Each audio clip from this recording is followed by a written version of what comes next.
சேர்த்துக்கலாம்.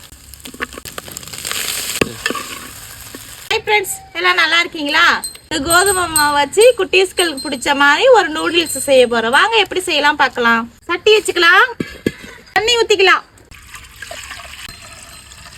தண்ணி நல்லா கொதிக்கிட்டு இப்போ மாவை ரெடி பண்ணிக்கலாம். உப்பு போட்டுக்கலாம். புழிஞ்சு வச்ச மாவை இப்போ முறுக்கச்சில வச்சு புழிஞ்சு எடுத்துக்க போறோம்.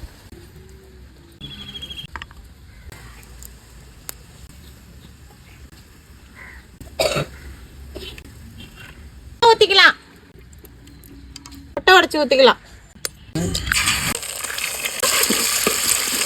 கொடமிளகாய் சேர்த்துக்கலாம், கேரட் சேர்த்துக்கலாம், தக்காளி சேர்த்துக்கலாம், வேக வச்ச நூடுல்ஸ் சேர்த்துக்கலாம், போட்டுக்கலாம், சோயா சாஸ் சேர்த்துக்கலாம்.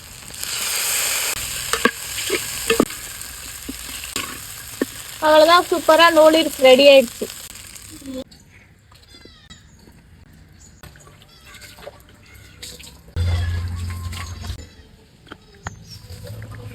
குடமிளகாய், கேரட்டு, இந்த முட்டை எல்லாம் சேர்த்து சாப்பிடக்குள்ள அப்படியே சூப்பராக இருக்குங்க.